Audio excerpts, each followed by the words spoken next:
This is Mr. Beck. This is part 3 in my series on working with a bitmap inside of Android. This is designed for my 8th grade programming class. In part 2, we learned to rotate the bitmap based on the condition of the left and right buttons. If it's being held down, we're rotating, and if the button is being released, we're doing nothing. By the time we finish with this video, we're going to change this middle button, and I went ahead and I just changed it from fire to thrusters. When you press the middle button, you'll be able to send the rocket off in the direction that it's pointed. Now, the longer you hold down the thrusters button, the faster it'll go. And when you release the button, it will slow down and eventually come to a stop. So that's where we're headed. Let's go ahead and get started. Up at the very top of the class, I've rearranged a couple of things. First of all, the value rotation in the initial program is an integer. And I'm changing that to a float now because we're going to need it to be more precise. So you want to change that to a float. That's going to be fine for this. Position X and position Y are kind of important. They are declared in part 2 in the update method. There's a declaration there, and they're both ints. I need you to go into the update method and delete the declaration of position X and position Y, because we need to declare them globally now at the top of our class. And we're going to make them floats instead because, again, we need these to be more precise. Okay? So at the top of the class, we're going to have float position X and float position Y.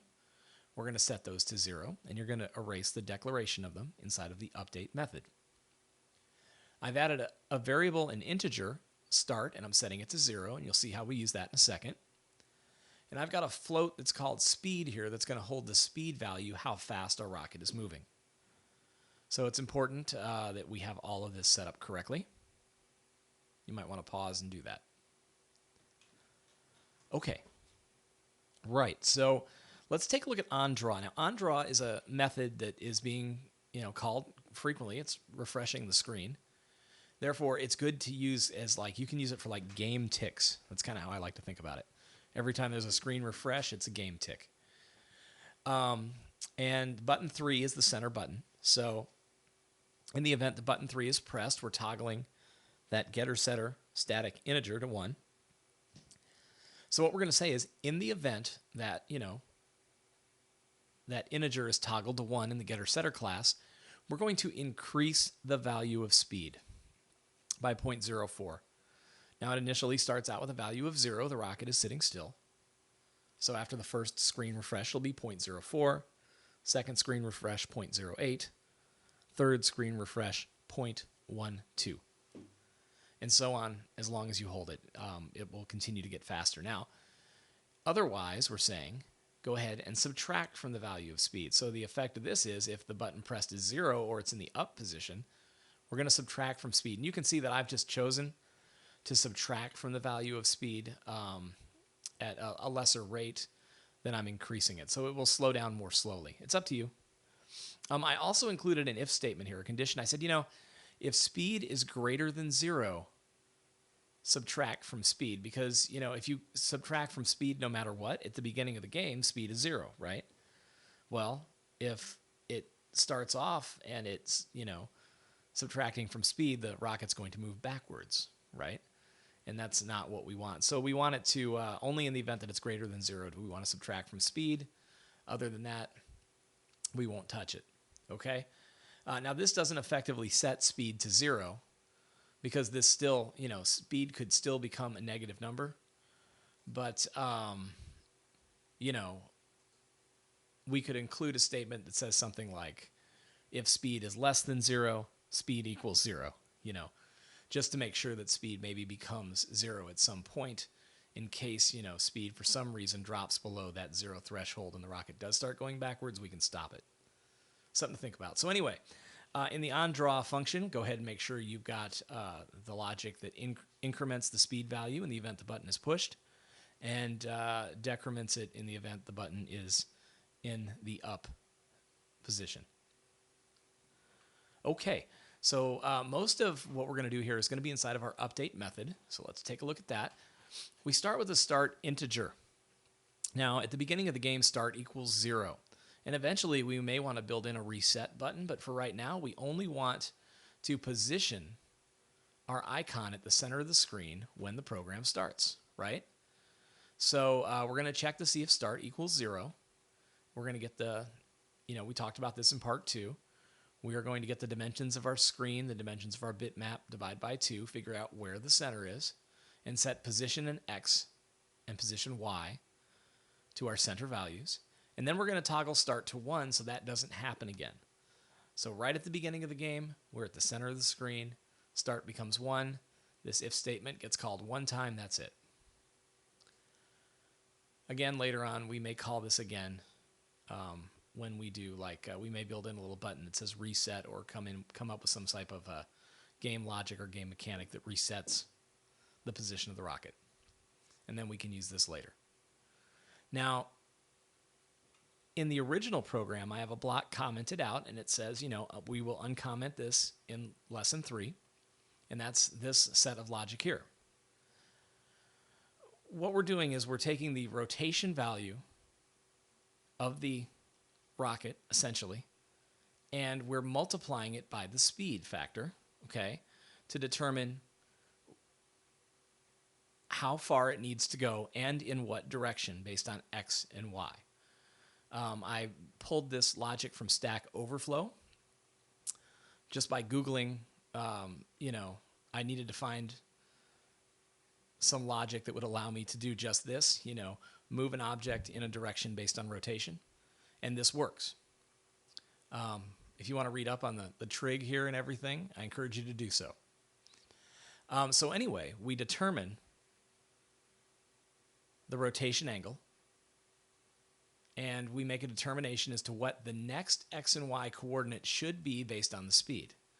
So we're taking the position X and the position Y where the rocket is currently, and we are adding, a value to that based on this formula. And the upshot is, no matter which way it's rotated, in the next frame, it will move in the correct direction a specific distance. Now, just to kind of think about this a little bit further, let's say at the beginning of the game, speed is 0, which it is, right? And let's say the rotation value, it's rotated 20 degrees. Well, it's going to go through and it's going to rotate. It's going to check. It's going to do, the math. It's going to convert degrees to radians.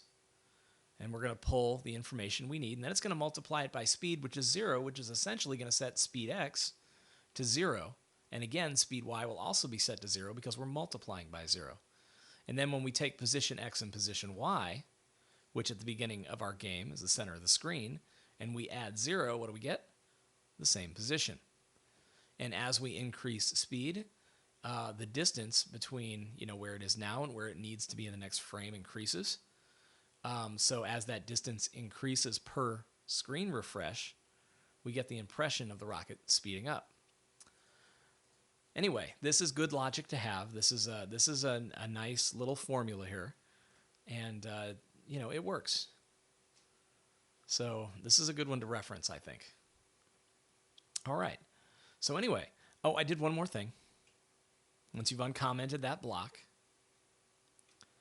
down here at the very bottom of our update method, I thought about it, and if the person, you got to think about what your end user is going to do, and that can be really, really difficult. If the end user holds down the button, making it go to the right for a minute, well, eventually we're going to get a greater value for not even less than that. We're going to get a value that's greater than 360.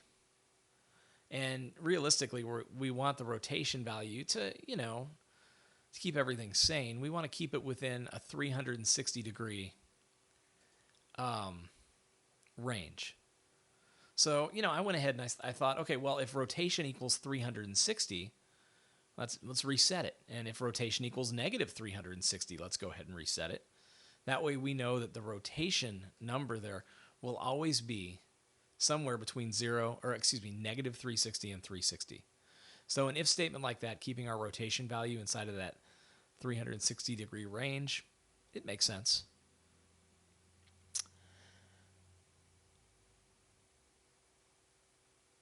And, because rotation is a float, we may want to go ahead and cover our bases by saying, if it's greater than 360, make it 0. And this will maybe give us some strange results, but it's something to think about. And I'll say if it's less than 360, make it 0, because our rotation is a float. Therefore, there's no guarantee that it will equal 360 exactly. It may equal 360.4, right? And in that event, I'm going to say, okay, go ahead and set it back to 0. Or if it equals negative 360.265, well, go ahead and just call it 0. And that way we can kind of keep things in that range. Okay, so once you've gone through and you've put your variables up here globally, you've set your speed logic inside of Andraw, checking for that button press, and we've uncommented our directional logic here. You're ready to roll, and when you run the program, you should have those thrusters working. So that's it for part 3. Thank you for watching, and we will continue to build on this particular application as we move forward. Thank you.